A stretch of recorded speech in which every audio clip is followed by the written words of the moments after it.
Tenía 16 años y nunca había subido a un avión. Eso fue lo primero que pensé cuando mi mamá me dijo que nos íbamos. ¡Qué emocionante! ¡Qué ingenua fui! Porque el viaje no era un regalo ni unas vacaciones. Era una trampa construida con amor y con mentiras pequeñas. Cuando me di cuenta de lo que pasaba, ya estaba lejos, sin pasaporte, sin dinero, sin nadie que me creyera, excepto una amiga al otro lado del mundo. Lo que estás a punto de escuchar está basado en hechos reales. La historia que Dina compartió con Childline en el Reino Unido, con la esperanza de que otras personas en su situación sepan que no están solas. Los nombres y algunos detalles han sido modificados para proteger su identidad. Si este contenido te toca, apoya este canal. Los links están en la descripción y en el primer comentario fijado. El avión despegó y yo me pegué a la ventana como una niña chica. Nunca había volado. Abajo, Inglaterra se fue haciendo pequeña hasta desaparecer. No sé cuánto tiempo me quedé mirando las nubes, pero sé que en ese momento todavía era yo. Todavía era Dina, la del colegio, la de los exámenes pendientes, la de los planes de verano. Mi mamá dormía en el asiento de al lado. Parecía tranquila, parecía normal. Eso fue lo que más me dolió después, lo normal que parecía todo. Me había sacado del colegio esa mañana sin previo aviso. Problemas de propiedad, dijo, unos papeles que firmar en Pakistán, cosas de adultos que yo no tenía que entender, y yo le creí. ¿Por qué no iba a creerle? Era mi mamá. Tardé varios días en darme cuenta de que no había papeles, que no había propiedad, que lo único que había era un hombre que yo no conocía, una fecha y una decisión que alguien más había tomado sobre mi vida sin preguntarme absolutamente nada. Hoy entiendo cosas que a los 16 no podía procesar. Entiendo que el miedo puede paralizarte de una manera que ninguna película te enseña, que querer a alguien y que esa persona te haga daño son cosas que pueden existir al mismo tiempo. Y entiendo que hubo un momento, uno solo, en que tuve la oportunidad de elegir. Si no la hubiera tomado, no estaría contando esto. Capítulo 1. El vuelo que nadie anunció. Mi mamá entró a mi cuarto antes de que sonara el despertador, lo cual ya era raro, porque ella no era de esas madres que te despiertan con dulzura. Era más de gritar desde el pasillo, pero ese día entró, se sentó en el borde de mi cama y me dijo que no fuera al colegio, que teníamos que preparar maletas, que nos íbamos a Pakistán. Le pregunté cuándo. Me dijo que en 2 días. No le pregunté por qué. Eso es lo que más me pesa ahora cuando lo recuerdo. No pregunté, simplemente asentí. Me senté en la cama con el pelo revuelto y pensé en lo envidiosas que iban a ponerse mis amigas cuando les contara que me saltaba las últimas semanas de clase. Tenía 16 años. Las prioridades a los 16 son así de pequeñas. Mi mamá me explicó algo sobre una propiedad, una herencia, unos documentos que había que firmar antes de que venciera algún plazo legal. «Cosas de adultos», dijo, con esa cara que los adultos ponen cuando no quieren que sigas preguntando. Y yo no seguí. Le creí porque era mi mamá, porque nunca antes había tenido razones para no creerle. El aeropuerto me pareció enorme. Caminé detrás de mi mamá arrastrando una maleta que me quedaba grande, mirando los letreros, los aviones a través de los ventanales, la gente que se abrazaba o se decía adiós. Me tomé un café solo para sentirme mayor. Apestaba a quemado, pero me lo terminé igual. Cuando el avión despegó me pegué a la ventana como lo que era, una chica que nunca había volado. Vi cómo Inglaterra se encogía, los edificios, las autopistas, los campos verdes que desde arriba parecen un mosaico. Desaparecieron entre las nubes y yo sentí algo que en ese momento no supe nombrar. Ahora sé que era despedida, solo que no lo sabía. El vuelo fue largo.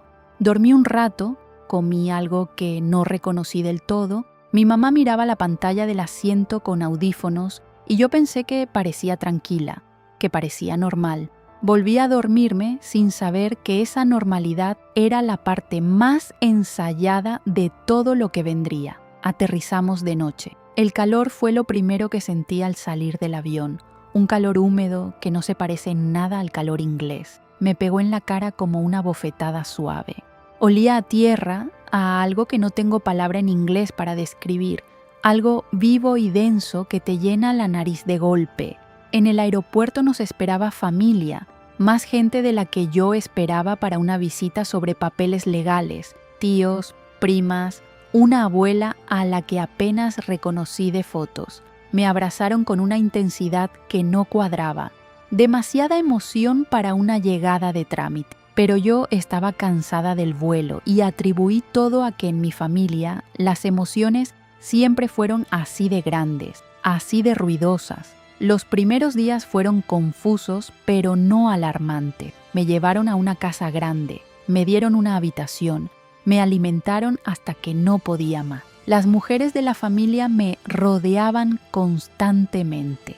Me preguntaban por el colegio, por Inglaterra, por si tenía novio, con esa risa que tienen las tías cuando la pregunta tiene segunda intención. Yo respondía y sonreía y trataba de seguir el ritmo de conversaciones que saltaban entre urdu y inglés y que a veces se cortaban cuando yo me acercaba demasiado. Fue el tercer día cuando algo empezó a moverse mal adentro mío. Salimos de compras. Mi mamá, 2 tías, 3 primas, un mercado lleno de telas y ruido y regateo. Me lo presentaron como un paseo, como un regalo, como algo especial. Y al principio lo fue. Los colores, las texturas, el caos organizado de ese lugar. Pero pasó algo que no pude ignorar. Yo era la única que estaba probando ropa. Mis primas opinaban, señalaban, discutían entre ellas con una urgencia que no tenía sentido para una tarde de compras. Mi mamá asentía o negaba con la cabeza. Nadie me preguntaba si me gustaba, solo si me quedaba bien, solo si el color era el correcto, solo si ese vestido o ese otro o ese de más allá funcionaba. ¿Funcionaba para qué? Yo no lo sabía todavía. Pero cuando cargaba ya con más bolsas de las que podía justificar, cuando una de mis tías dijo algo en voz baja y otra se tapó la boca para reírse y las dos me miraron un segundo antes de apartar los ojos, escuché una palabra entre el murmullo. Una sola palabra que lo cambió todo. Matrimonio. La dijeron como si nada, como si fuera parte de una conversación cualquiera. Y entonces siguieron hablando de tela. Pero yo me quedé quieta en medio de ese mercado con los brazos llenos de ropa que nadie me había preguntado si quería, preguntándome para quién exactamente estaban vistiéndome. Capítulo 2. Demasiados vestidos para una visita. Esa noche no dormí bien.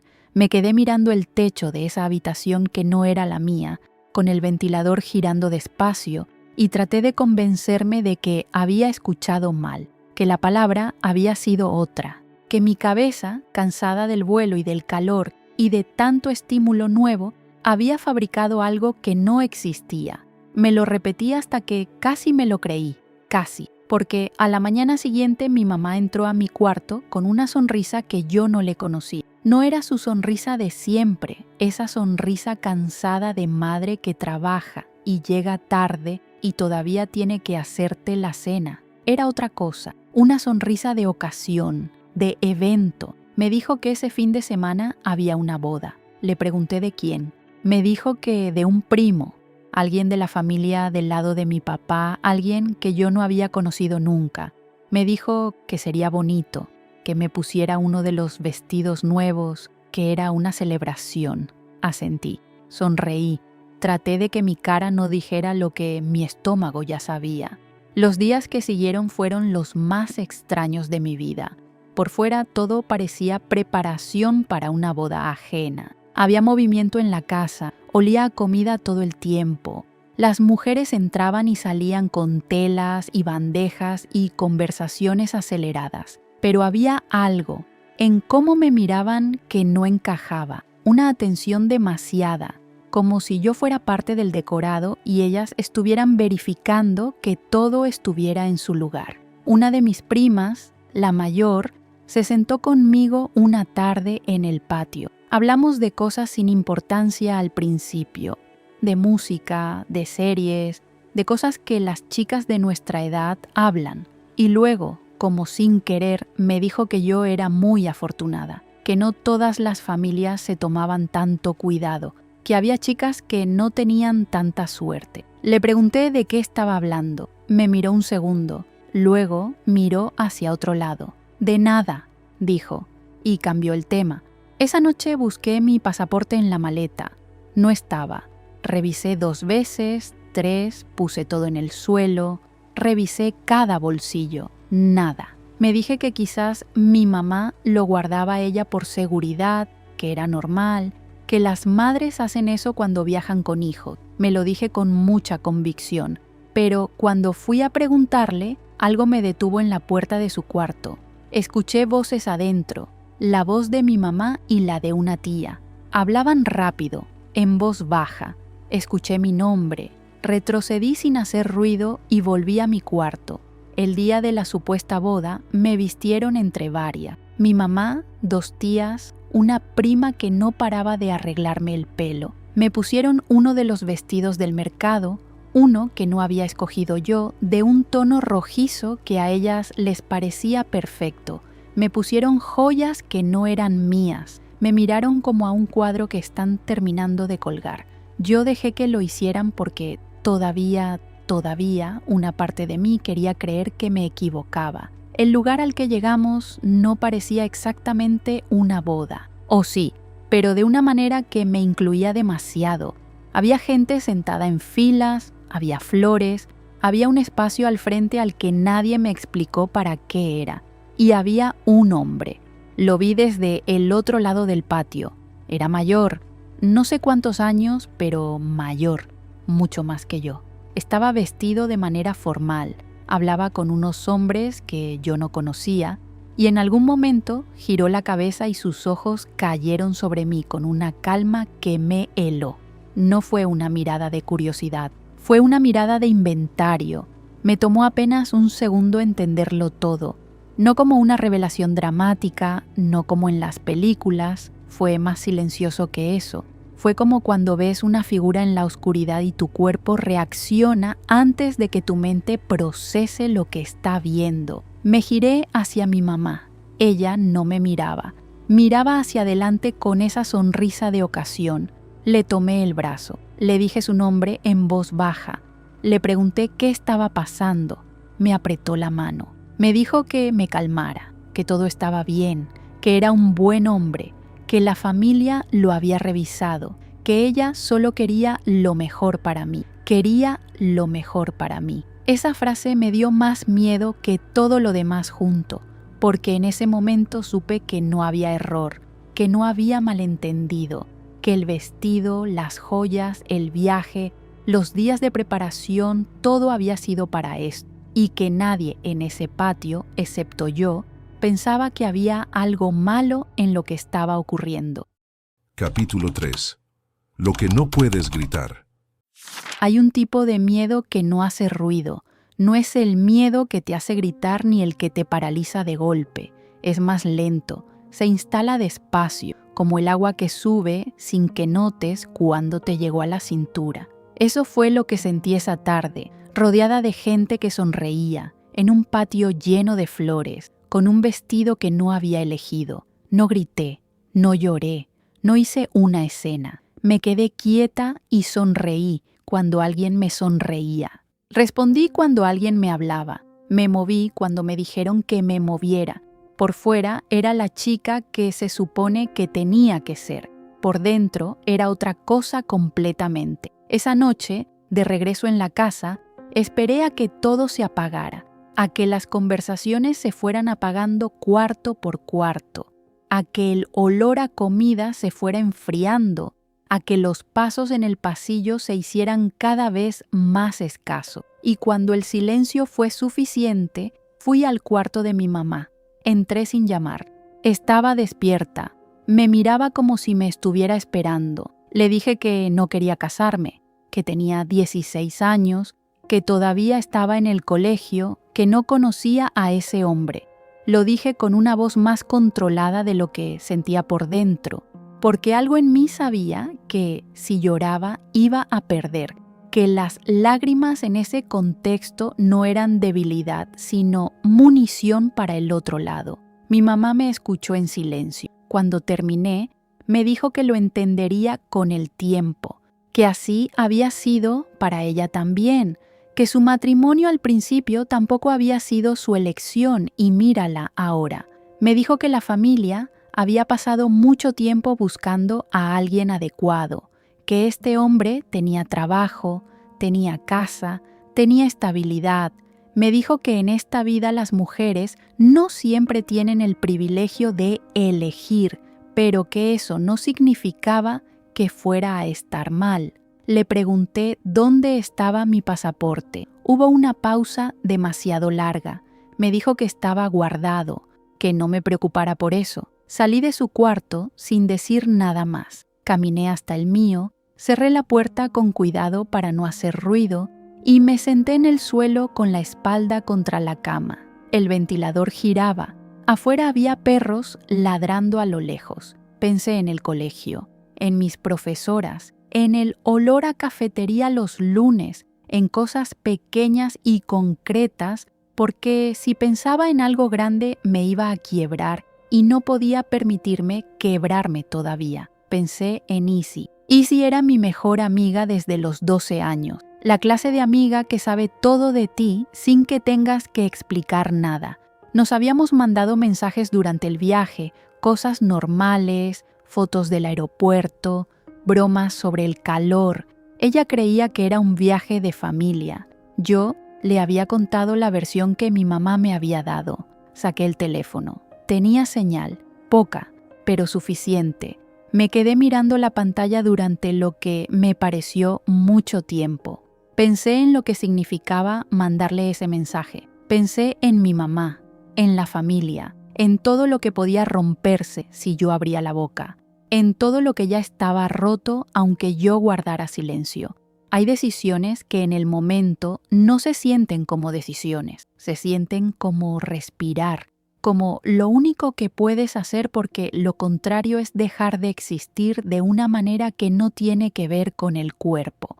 Empecé a escribir, le conté todo, sin adornos, sin rodeos, el viaje, el mercado, los vestidos, el hombre del otro lado del patio, la conversación con mi mamá, el pasaporte que había desaparecido.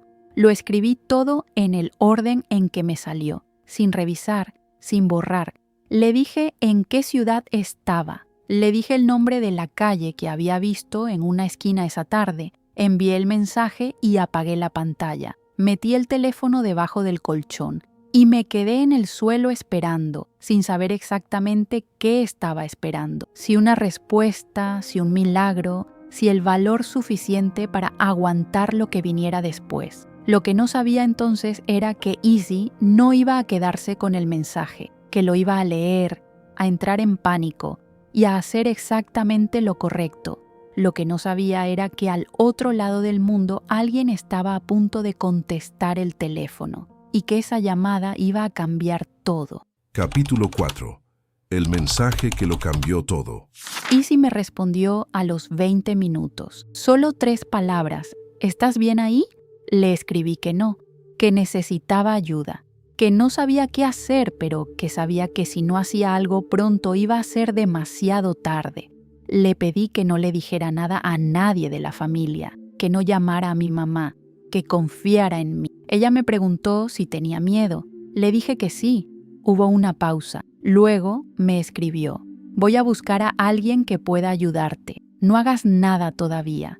Quédate tranquila, como si eso fuera posible. Escondí el teléfono debajo del colchón y me acosté vestida encima de la cama. No dormí. Escuché cada ruido de esa casa durante horas. Pasos, una puerta, el ventilador, los perros afuera. Cada sonido me ponía el corazón en la garganta porque no sabía si alguien venía a revisar mi cuarto, a quitarme el teléfono. a decirme que ya lo sabían todo. Nada pasó esa noche. A la mañana siguiente me levanté y desayuné con la familia como si nada. Eso fue lo más difícil. Sentarme en esa mesa, responder preguntas, comer, sonreír en los momentos correctos, mientras por dentro yo era otra persona completamente. Una persona que esperaba, que contaba las horas, que medía cada palabra para no decir de más ni de menos. Mi mamá me observaba, no de manera obvia, no de manera que cualquiera pudiera notar,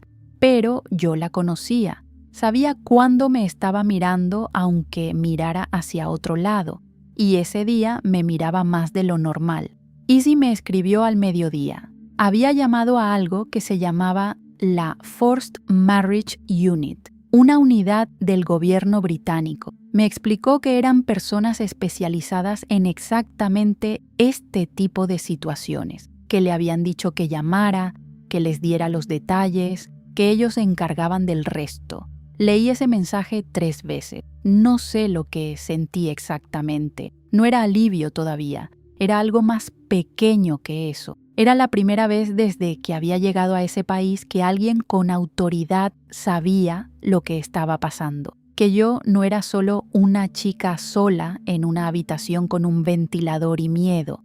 Que existía un mecanismo, una estructura, gente cuyo trabajo era precisamente esto. Pero entre ese mensaje y cualquier solución real había una distancia que yo no podía calcular. Seguí esperando. Los días que siguieron fueron los más largos de mi vida. La familia seguía con los preparativos. Había conversaciones sobre fechas, sobre invitados, sobre detalles que yo escuchaba desde los márgenes tratando de no reaccionar. El hombre apareció de nuevo en una reunión familiar. Volvió a mirarme de esa manera. Esta vez yo aparté los ojos primero. Mi mamá empezó a hablarme del futuro con una normalidad que me resultaba imposible de sostener. Me decía cosas sobre la casa donde viviría, sobre las costumbres de esa familia, sobre lo que se esperaba de mí. Lo decía con suavidad, sin amenaza, con esa convicción tranquila de alguien que genuinamente no entiende que está causando daño. Eso era lo más difícil de procesar, que ella no creía estar haciendo algo malo.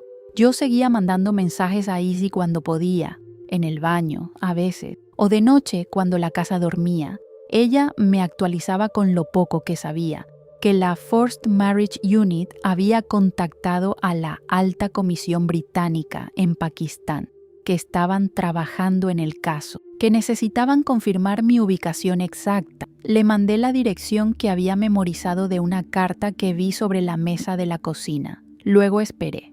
No sé cuántos días pasaron. El tiempo en esa casa se había vuelto extraño, elástico, sin la estructura del colegio ni de la vida normal que lo organiza todo. Había momentos en que casi me convencía de que nada iba a pasar, de que me había equivocado al pedir ayuda, de que quizás era mejor rendirse y punto.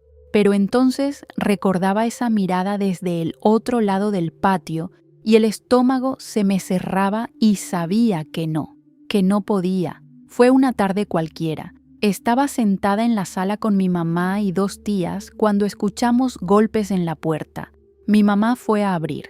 Escuché voces que hablaban en inglés, un inglés formal, oficial, el tipo de inglés que no es de conversación sino de procedimiento.